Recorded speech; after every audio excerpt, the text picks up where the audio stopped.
Hello, this is Coach Colleen with Teen-tastic Families, and it is Christmas. Merry Christmas. I was coming up to it. I don't usually give dates on different things, but we are talking about Christmas. We are talking about Christmas house rules today.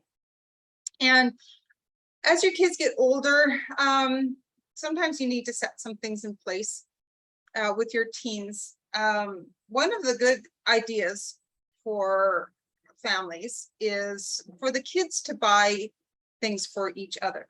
Now, as they get to be teenagers and they start having their own jobs, then they're using their own money. I know for ourselves, we would always give the kids a certain amount and they would spend, 20 bucks on each other. After a while that adds up, depending on how many kids you have, right? So once they start earning their own money, of course, it's very precious to them. And so you need to have a discussion as to what's fair. If money's not a problem for you and you spend 50 or 100 bucks on each person, like for the kids to give to each other, when they start earning their own money, they're not going to have the same amount they can spend, right? So discuss it what's fair, especially with the oldest. They have the hardest time because the younger ones are still using mom and dad's money. Which could actually be a plus or minus for them, I guess, depending on your financial situation. But talk to your teens as to what's fair. And as the kids get older and your other kids become teenagers, they have to start having their own jobs, what's fair to give each other. And they need to know that this is from their hard-earned money. And so it might not be as big as fancy as it used to be. So have that conversation, just be open with each other about that. Also, too, another rule has to do with visiting grandparents and other company.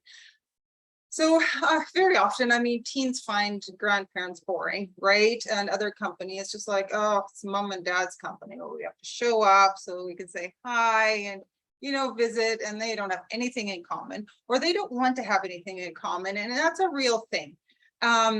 Some teens, my cousin, her boys were always so great with wanting to visit company and family and things. And if they were in town, they would, run over and just, hi, let's face it, I don't think I'm that fabulous.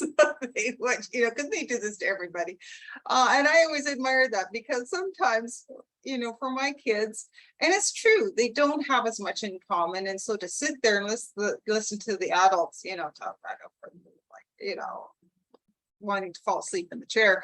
And so I understand that. And yet at the same time, especially for grandparents, it's good to show the respect and just hang around.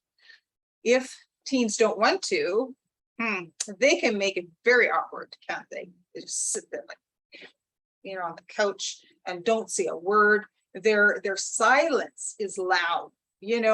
People can make it so obvious that they don't want to be there, that you don't want them to be there. So you need to have this conversation with them ahead of time. If they are known for this, say, look, if you do not participate and look like you're wanting to be there, you're not going to any Christmas parties from your friends. You're not doing nothing.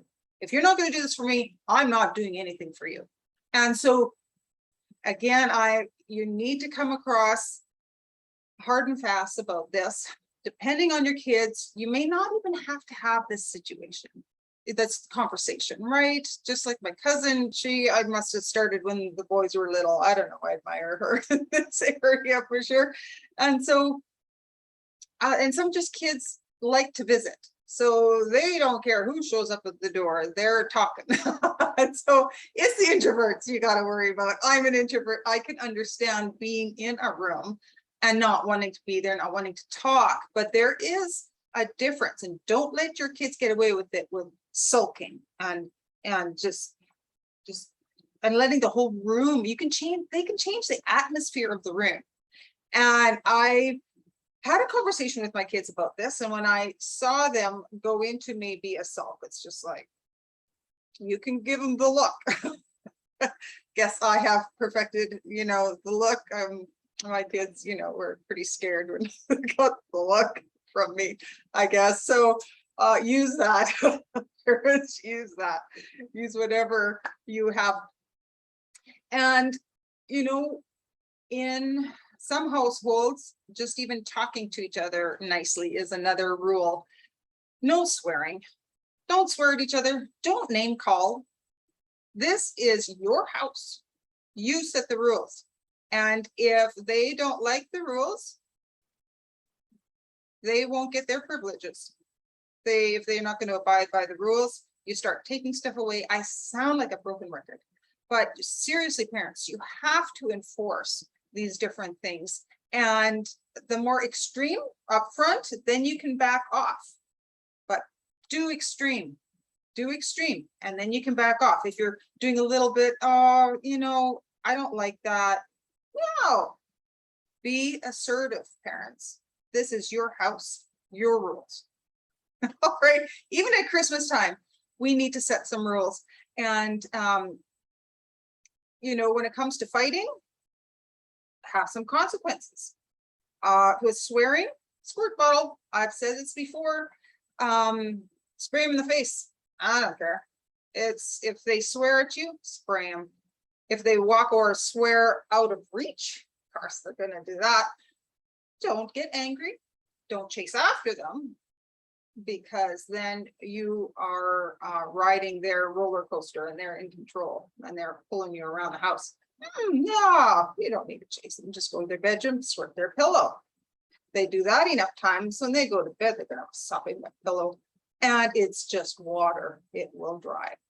So again, it's Christmas. You thinking love is in the air. You know, it's Christmas time.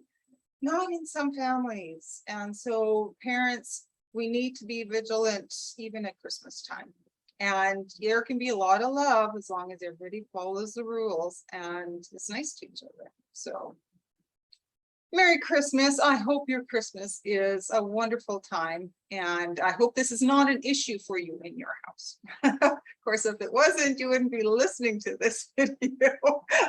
So yeah, and may blessings on you in the new year. And yeah, so Merry Christmas.